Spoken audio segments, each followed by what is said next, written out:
tinha até uma experiência pregressa muito boa, mas com atitudinal muito ruim. Meu Não amigo, consegue lidar com emoções, não consegue tomar decisões, não consegue se posicionar, e aí não vai. eu não sei se eu chamaria de ruim, mas eu conheci caras que foram meus pares do começo da carreira, tal, e que eu olho hoje para trás, o cara tá lá atrás, parado ainda, e eles eram muito bons. É. Mas a grande responsabilidade vários dele, exemplos, o negócio né? dele estava aqui, ó. É isso. Tava aqui dentro. Às Eu não vezes- sei se era mente fraca, eu não sei o que acontecia, mas está aqui, ó. O cara tinha qualificação teórica, o cara tinha qualificação técnica, o cara era um bom líder, ele era um bom negociador, ele tinha tudo para dar certo e a coisa não ia. Uma vez um desses caras, eu contratei ele para trazer para São Paulo para uma posição que ele nunca tinha ocupado, numa empresa americana. Eu tirei ele do Rio de Janeiro e trouxe ele para São Paulo. Cara, aí ele foi trabalhar comigo de novo. Eu falei, gente, cadê aquele cara que eu conheci lá atrás? Estava morto. É. O cara não tinha disposição, o cara não tinha ânimo, o cara procrastinava, o cara tudo era mais. Ai, não sei. E eu tinha conhecido esse cara na indústria farmacêutica, que trabalhou comigo anos atrás como par. Depois eu virei chefe, depois ele saiu de lá. E ele era um cara com sangue nos olhos brutal. Quando eu trouxe ele para essa multinacional, Ele diminuiu. era outro ser humano. Então, mas é isso que eu falo. Para mim, a formação e a experiência, ele é o traje social que você precisa acessar a festa.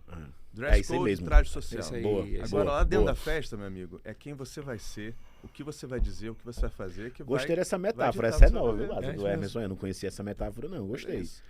Adolfo, falar um pouquinho agora Bora, aqui. vamos lá. Você que é um especialista aí na área tributária, controladoria.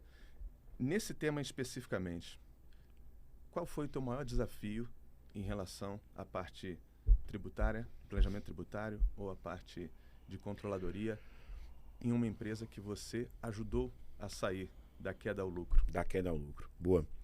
Primeiro, antes de trazer o contexto da empresa, né, da experiência em si, porque nesses 20 anos aí de carreira, algumas situações severas eu já contribuí, né, com a melhoria delas, é entender o seguinte: eu não gosto muito de usar essas metáforas que meio que são clichês, mas tipo, a gente vive um manicômio tributário, a gente vive um manicômio legislativo. Não é nesse sentido. Eu quero dizer o seguinte: imagina que a gente está num país gigantesco, 27 estados, que tem onde falte água e tem onde inunde, vamos dizer desse jeito. Cada um com a sua realidade, né? Então, cada um com a sua realidade financeira e tal. Então, a gente tem um país extremamente complexo que era impossível a gente pensar em ter uma legislação que não fosse tão complexa quanto nosso país, nossa cultura, nosso povo, né? Então, a primeira dificuldade é exatamente essa, né? A gente conviver com esse ambiente. Porque muitas vezes o que se espera de um consultor tributário, um consultor contábil, é a garantia de uma segurança absoluta e plena, né? Ou seja, eu falei com o meu contador disse que sim. E eu dizia muito que era o seguinte: o contador é uma pessoa para quem muitas vezes o empresário quer achar a culpa. Então, quando dá certo, foi ele que fez, e muitas vezes quando dá errado, é culpa do contador. E eu gosto muito da mudança desse perfil de profissional nos últimos 20 anos, né? Quando eu entrei na carreira, a relação da sociedade com o profissional da área de contabilidade, da área de tributos, é completamente diferente da de hoje, né? Então, assim, o primeiro ponto, o maior desafio que eu digo é exatamente estar conectado com esse ambiente, né? Ou seja, num ambiente no qual a gente consiga não perder a linha, não perder o fio da meada, vamos dizer desse jeito, né? Então, é acompanhar a locomotiva, vamos dizer desse jeito. E aí eu tenho diversos casos. Eu vou trazer um que é muito interessante. Esse é muito interessante. Tem um dos negócios que são negócios geralmente que tem aplicação intensiva de caixa, ou seja, porque tem CAPEX muito alto, investem bastante em estrutura.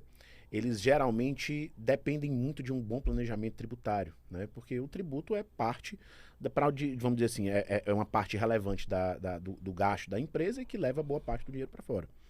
E, consequentemente, quando eu falo de empresas que têm uma aplicação intensiva de caixa, geralmente são empresas que têm um resultado contábil muito alto.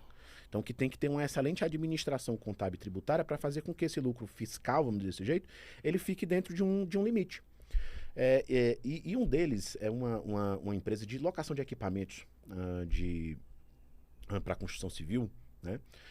Então imagine que é alocação de equipamentos de linha leve, aí você está falando desde um martelo rompedor, uma betoneira, uma plataforma elevatória, como você está falando, por exemplo, de grandes estruturas. Você está falando, por exemplo, de tratores, de guindastes, enfim.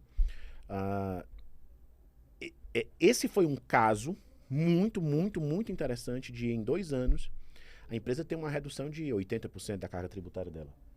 Né? Então imagina, 80%, tá? E assim, eu estou colocando 80% para ser bem cuidadoso, tá? Mas se eu quisesse falar 90% da carga, eu falaria 90% da carga.